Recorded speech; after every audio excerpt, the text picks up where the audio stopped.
বিয়েতে গেটের মাধ্যমে টেবিলে টাকা তোলার কারণে অনেকে বিয়েতে আসে না, এটা কি জুলুম? এরপর গেটে জামাইকে আটকায়া এরপর বলতেছে চান্দু টাকা দাও, তারপর সামনে আগাও।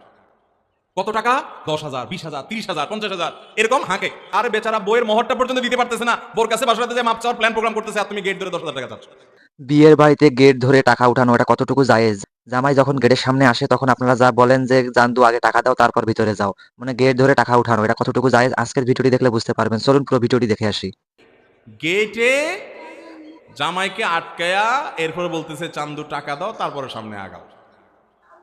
কত টাকা? 10,000, 20,000, 30,000, 50,000 এরকম হাঁকে। তো এইটা তো পুরাই চাঁদাবাজি। এটা চাঁদাবাজি হওয়ার ব্যাপারে কোনো সন্দেহ, বিশেষ করে মধ্যম আয়ের মানুষই বেশিরভাগ এ দেশে। এই মধ্যম আয়ের মানুষের কাছে 10,000, 20,000, 30,000, আরে বেচারা বইয়ের মোহরটা পর্যন্ত দিতে পারতেছে না, বোর কাছে বাসরাতে যে মাপ চাওয়ার প্ল্যান প্রোগ্রাম করতেছে, আর তুমি গেট ধরে 10,000 টাকা চাচ্ছ। এর চাইতে বড় অবিচার কি আছে ভাইরা আমার? আমরা অনেক সময় রসিকতা করে জুলুম করি, এটা জানি না।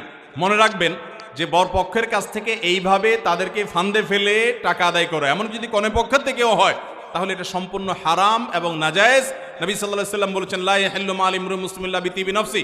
কোন মুসলমানের টাকা আপনি তার মনের সন্তুষ্টি ছাড়া তার কাছ থেকে আপনি নিতে পারবেন, যদি নেন তাহলে গুনাহ হবে এবং নাজায়েজ হবে। আমরা অনেক তরুণ ভাইরা, যুবকরা যৌবনের উচ্ছলতা অনেক কাজ করে ফেলি যেগুলো অন্যায় এবং হারাম, অবিচার। আমাদের বিবেক আমাদেরকে বলা উচিত যে আমি অন্যায় করতে পারি না। ওই যে সহনীয় পর্যায়ে 200, 1,000, 2,000 দাবি করলেন, উনিও খুশি হয়ে দিল, সেটা ভিন্ন কথা।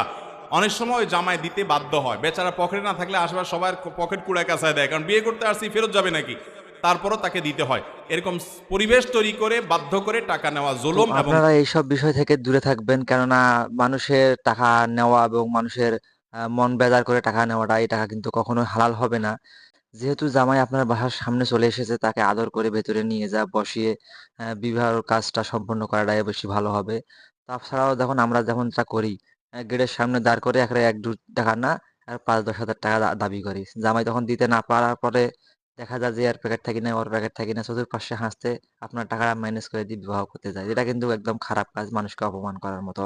তো যাই হোক, এই ছিল আজকের ভিডিওটি কেমন লেগেছে অবশ্য আপনারা জানাবেন কমেন্ট করে। আর একটা ভিডিওতে লাইক দিয়ে দেবেন, চ্যানেলটিকে সাবস্ক্রাইব করে নেবেন।